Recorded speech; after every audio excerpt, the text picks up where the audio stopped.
अस्सलाम वालेकुम, बिस्मिल्लाहिर्रहमानिर्रहीम। रब्बि इश्रह ली सदरी व यस्सिर ली अमरी वहलुल उक़दतम मिन लिसानी यफ़क़हू क़ौली। आज के इस वीडियो लेक्चर में डिस्कस करेंगे इन्फ्लेमेशन को और फीवर को। इन्फ्लेमेशन लास्ट वीडियो में डिस्कस कर चुके हैं और फीवर हमने इस वीडियो में डिस्कस करके जाना है। इन्फ्लेमेशन को दोबारा बताने का मकसद है कि आपको ज़्यादा और अच्छा समझ आ जाए, स्टूडेंट्स की डिमांड पर बनाया जा रहा है ये इन्फ्लेमेशन। इन्फ्लेमेशन का मतलब क्या होता है? पेन, स्वेलिंग, रेडनेस और उस जगह का जलना। तो हम एग्जांपल लेते हैं, ये भी एक नॉन स्पेसिफिक रिस्पांस होता है। हम एग्जांपल लेते हैं कि अगर हमारे किसी बॉडी के पार्ट पर कोई सुई चुभती है आकर और निडल प्रिक होती है, इस निडल के प्रिक होने की वजह से, सुई के चुभने की वजह से आपकी किसी स्पेसिफिक जगह पर होल हो जाता है स्किन पर।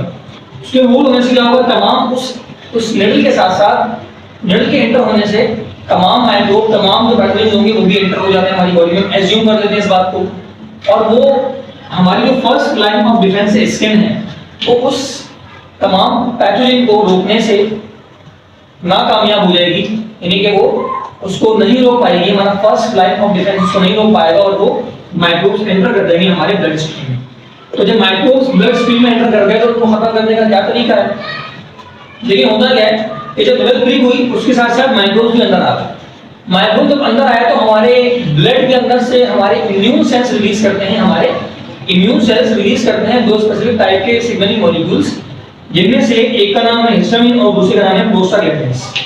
हिस्टामिन और प्रोस्टाग्लैंडिन्स जब ये रिलीज होते हैं तो इसके रिलीज होने से हमारे ब्लड वेसल का डायमीटर इंक्रीज हो जाता है। जब ब्लड वेसल का डायमीटर इंक्रीज होता है तो यहाँ पर ज्यादा से ज्यादा ब्लड फ्लो करता है। ब्लड के फ्लो करने से तमाम उस ब्लड के पास डब्ल्यूबीसीज होंगे और वो डब्ल्यूबीसीज उन तमाम पैथोजन को किल कर सकते हैं, उन तमाम माइक्रोबियल ग्रोथ को किल कर सकते हैं और इस तरह बैक टू नॉर्मल हमारी जो ब्लड वेसल होगी दोबारा उसका डायमीटर नॉर्मल हो जाएगा।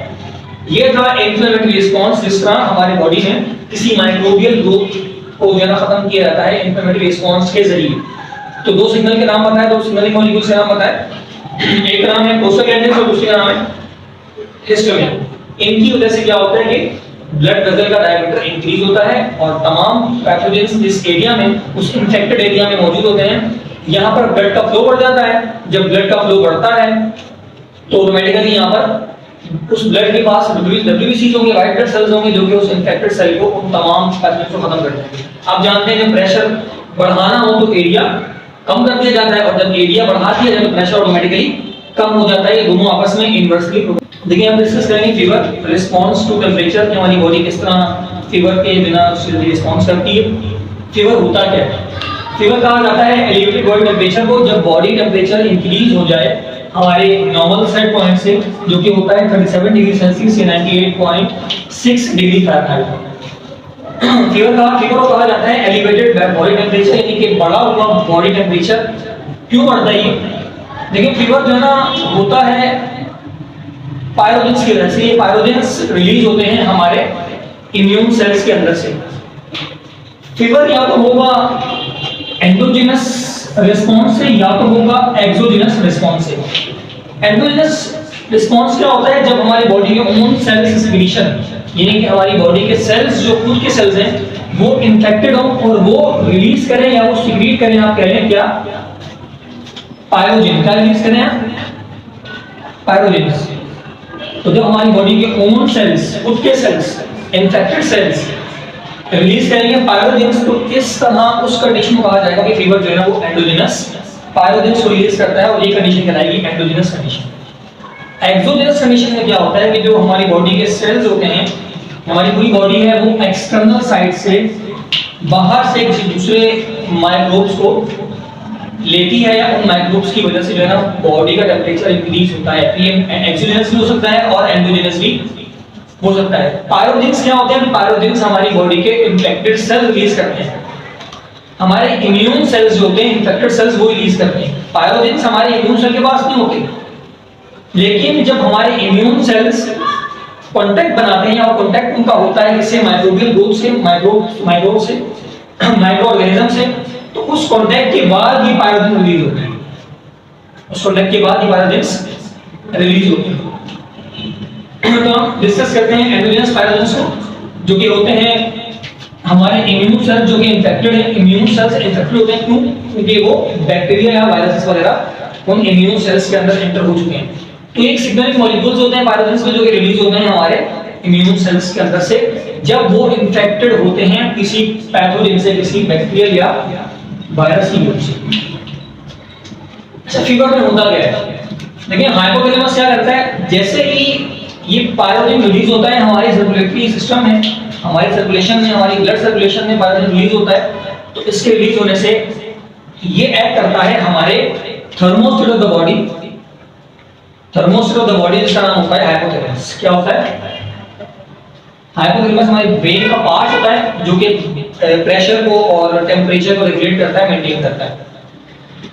तो जैसे ही पायरोजन हमारे ब्लड स्ट्रीम में आएगा वो एक्ट करेगा हाइपोथैलेमस पर, और हाइपोथैलेमस बॉडी का टेम्परेचर इंक्रीज करता है। और किस तरह करता है? ये एराकिडोनिक एसिड को कन्वर्ट कर देता है प्रोस्टाग्लैंडिन्स के अंदर। ये लिपिड की टाइप्स हैं, प्रोस्टाग्लैंडिन्स और एराकिडोनिक एसिड। क्या करता है? जैसे ही हाइपोथैलेमस पर एक्ट करता है पायरोजन, तो ये जो हाइपोथैलेमस है ये एराकिडोनिक एसिड को जो बॉडी में होता है वो कन्वर्ट कर देता है इसके अंदर प्रोस्टाग्लैंडिन्स के अंदर by the help of COX enzyme. By the help of COX enzyme जिसका नाम होता है साइक्लोऑक्सीजिनेज। ठीक है, मतलब कि एराकिडोनिक एसिड कन्वर्ट होता है प्रोस्टाग्लैंडिन्स के अंदर और by the help of COX enzyme. तो जब प्रोस्टाग्लैंडिन्स बनते हैं तो इस तरह हमारी बॉडी का टेम्परेचर एलिवेट कर जाता है, बढ़ जाता है नॉर्मल पॉइंट से। और जब नॉर्मल पॉइंट से टेम्परेचर इंक्रीज होता है तो उसको आप नाम देते हैं किसका? फीवर का। तो फीवर की वजह समझ आई? फीवर क्लियर है?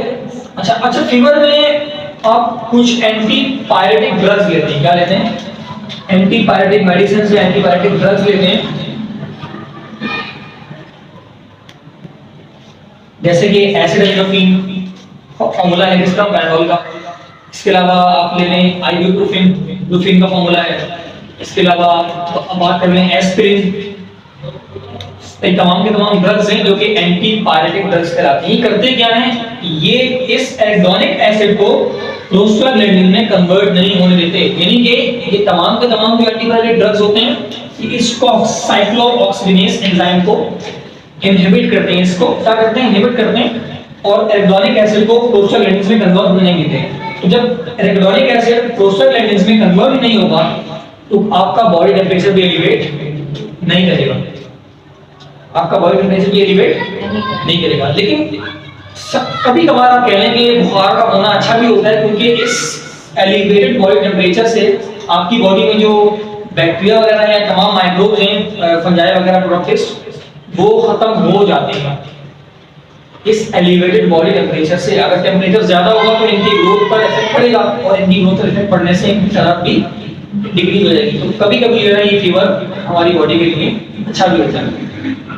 साल में फीवर होना चाहिए, एक दो बार सीजन कोई अलग चीज है, इन्फेक्शन की वजह से हो गया, मौसम के चेंज होने की वजह से हो गया, लेकिन फिर भी ये जो फीवर है, बुखार है, ये होना चाहिए साल में एक दो, ताकि तमाम जो आपकी बॉडी में माइक्रोबियल ग्रुप्स हैं उनको खत्म किया जाए। फिर बात याद है फीवर के बारे में। देखिए कुछ पायरोजेंस होते हैं जो कि मौजूद है बॉडी के अंदर, जिनमें से IL-6, इंटरल्यूकिन-6, IL-1, इंटरल्यूकिन-1 और tumour necrotic factor alpha.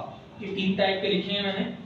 Pyrogens मैंने बताया एंडोजेनस भी हो सकते हैं, एक्सोजेनस भी हो सकते हैं। एंडो का मतलब जो बॉडी के अंदर से एक्सक्रीट होते हैं उस सेल के जरिए, और एक्सोजेनस मतलब जो बॉडी के बाहर एक कंटेंट से आते हैं।